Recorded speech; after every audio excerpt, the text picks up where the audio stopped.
تو اللہ پاک فرماتا ہے وَخَلَقْنَاكُمْ، اولاً تو یہی دیکھو کہ ہم نے تمہیں پیدا کیا، اور اس کے بعد تمہیں پیدا کیا تو کیسے؟ ایک ہی صنف میں نہیں پیدا کر دیا کہ خالی لڑکے ہی لڑکے پیدا کر دی،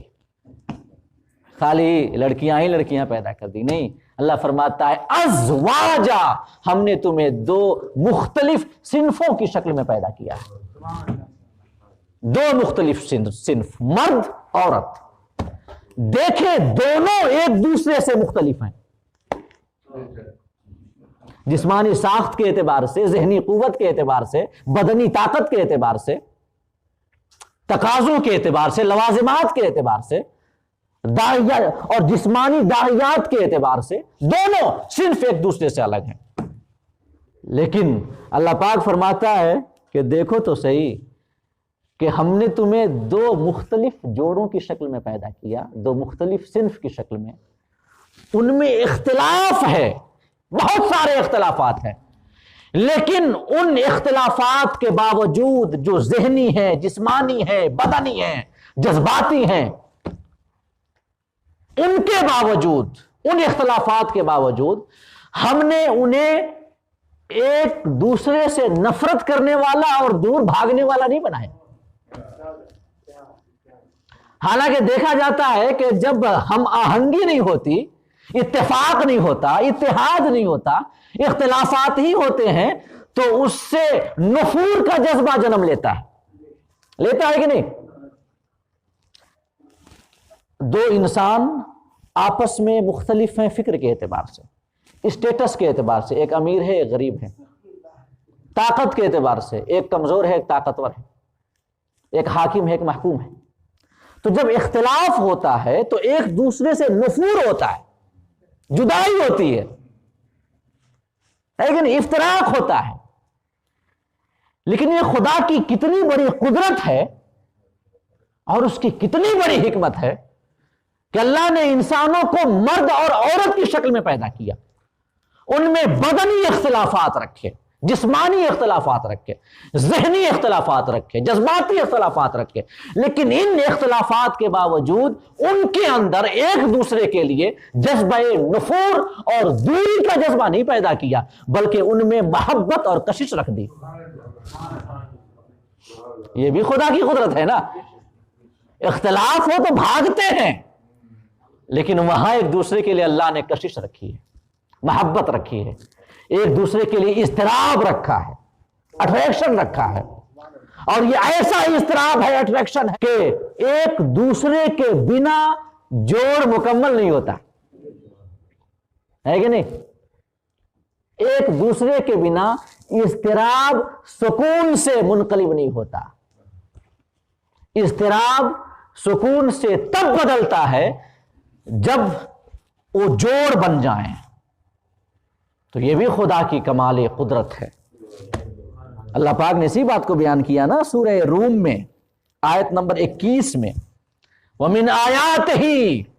أَنْ خَلَقَ لَكُم مِّنْ أَنفُسِكُمْ أَزْوَاجًا لِتَسْكُنُوا إِلَيْهَا،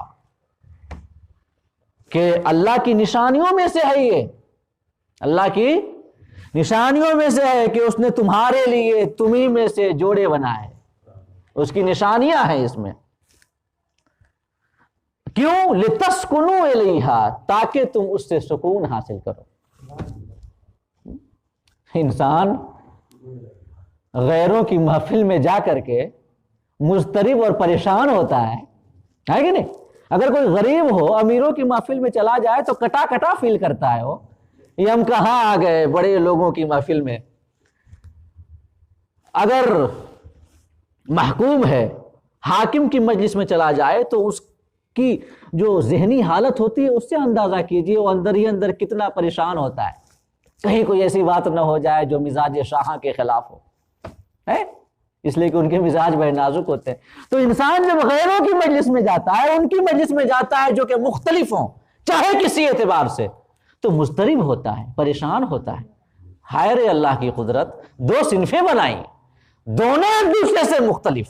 دونوں ایک دوسرے سے الگ ہر اعتبار سے، لیکن جب دونوں کی مجلس ایک ہوتی ہے اضطراب نہیں ہوتا بلکہ سکون ملتا ہے،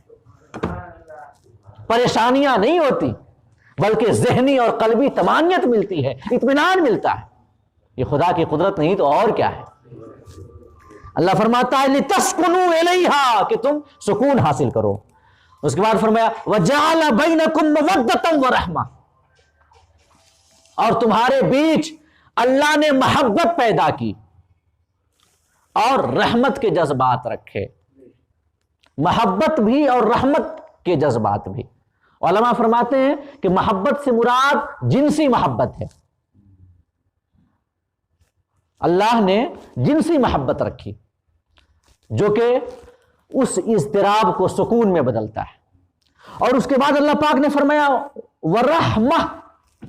رحمت سے مراد ایک دوسرے کے لیے شفقت کے جذبات، رحمت کے جذبات، ایک دوسرے کا خیال کرنا، دکھ سکھ میں ایک دوسرے کے کام آنا، ہمیشہ ساتھ گزارنا۔ اور یہ جو رحمت کے جذبات ہیں نا، جیسے جیسے وقت گزرتا جاتا ہے اور بڑھتے جاتے ہیں، یہاں تک کہ انسان جب بڑھاپے کی عمر کو پہنچتا ہے تو اس وقت اس کے اندر جنسی دواعی نہیں ہوتے، جنسی آرزویں نہیں ہوتی، جنسی خواہشات نہیں ہوتے، لیکن اس کے باوجود جو رحمت کے جذبات ہیں اور بڑھ جاتے ہیں۔ ایک دوسرے کا خیال رکھنا اور زیادہ ہو جاتا ہے، ایک دوسرے کا ساتھ دینا، ایک دوسرے کی تکلیف کو محسوس کرنا، خوشی کو محسوس کرنا، ایک دوسرے کی دیکھ ریکھ کرنا، یہ اور زیادہ جذبات یہ سارے ہو جاتے ہیں۔ تو ذرا غور کریں کہ اللہ پاک نے یہ جوڑوں میں جو محبت پیدا کی ہے، اللہ فرماتا ہے ان فی ذالک لآیات لقوم یتفکرون، اس میں اس قوم کے لیے نشانیاں ہیں جو غور و فکر کی صلاحیت رکھتے ہیں، جو غور و فکر کرتے ہیں، ان کے اندر ان کے لیے نشانیاں موجود ہیں۔ تو میں بتانا چاہوں گا کہ یہ جو اللہ پاک نے جوڑے بنائے ہیں، باوجود اختلاف کے دونوں کے بیچ ایک دوسرے کے لیے کشش رکھی ہے، یہ اللہ کی کتنی بڑی نعمت ہے۔ یہ تہذیب، یہ تمدن، یہ ترقی، یہ سب اسی کا مرہون منت ہے۔ نسل انسانی کی بقا بھی اسی سے ہوتی ہے، اور یہ جو ہم تہذیب و تمدن دیکھ رہے ہیں، وہی ایک دوسرے کے لیے کشش ہے جس کی وجہ سے انسان آپس میں صنف مخالف کے ساتھ جڑ کے رہنا چاہتا ہے، اور اسی جڑ کر رہنے کی نیت سے گھر بناتا ہے، گھر سے خاندان،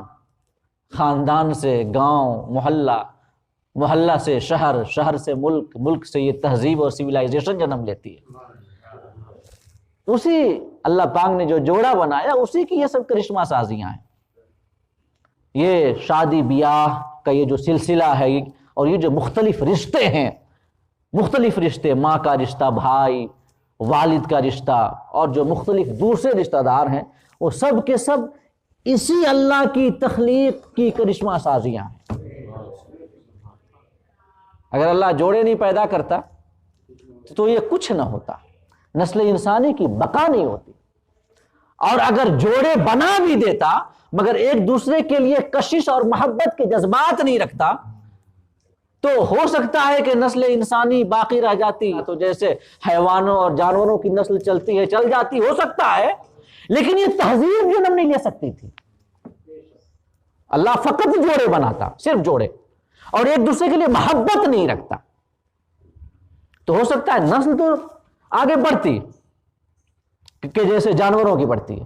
لیکن یہ خاندان، یہ رشتہ داریاں، یہ تہذیب جنم نہیں لیتی۔ یہ تہذیب ہمارے سامنے موجود ہے اس وجہ سے کہ اللہ پاک نے دو مختلف صنف بنائے اور دونوں صنفوں کے درمیان ایک دوسرے کے لیے کشش رکھی ہے۔ یہ بھی خدا کی قدرت ہے۔